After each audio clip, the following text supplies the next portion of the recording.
This Lalan Top video is presented by Khatabook. Business हुआ easy. अब नया business है तो क्लाइंट्स को अट्रैक्ट करने के लिए हमने उन्हें 5 पेमेंट का ऑप्शन दिया और ये सारा हिसाब किताब हमने खाताबुक ऐप में मेंटेन किया और इसी ऐप से हमने उन्हें पेमेंट रिमाइंडर्स भी भेजे। अब खाताबुक ही मेरे बिजनेस का खाता मैनेजर है।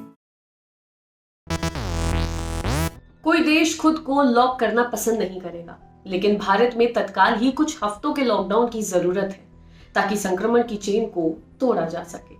ये कहना है कोरोना पर दुनिया की सबसे भरोसेमंद आवाजों में से एक, यानी डॉक्टर एंथनी एस फाउसी का।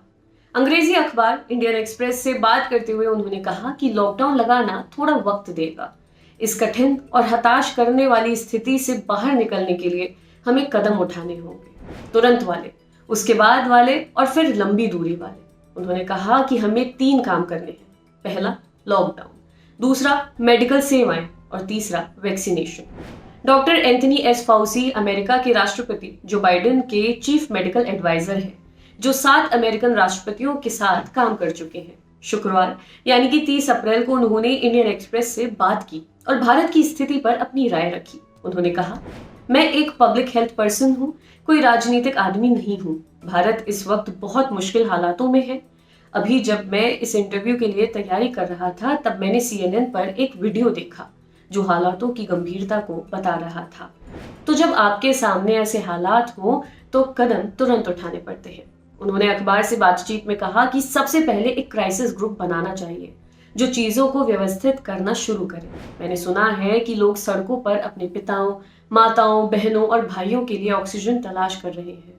भारत में जिस तरह से संक्रमण फैल रहा है और लोग बेबस नजर आ रहे हैं, ऐसे में देश में कुछ वक्त के लिए लॉकडाउन लगाने की जरूरत है ताकि हालातों पर काबू पाया जा सके।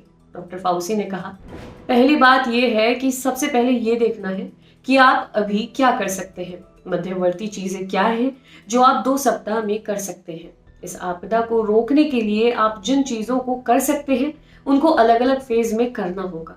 जैसे आपको अभी लोगों को वैक्सीन देनी होगी, ये जरूरी है। आज लोगों को ऑक्सीजन चाहिए, अस्पताल और मेडिकल मदद चाहिए। लेकिन अगर आज आप बाकी लोगों को वैक्सीन देते हैं तो आप उन्हें बीमार होने से बचा सकते हैं।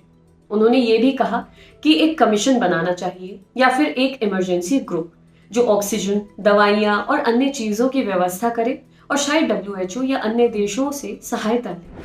मुझे खुशी है कि ऐसे वक्त में अमेरिका भारत को दवाइयां, ऑक्सीजन, PPE और वेंटिलेटर्स देने के लिए आगे आया है। दूसरे देशों को भी भारत की मदद करनी चाहिए क्योंकि पुरानी आपदाओं के वक्त भारत बेहद उदार रहा है।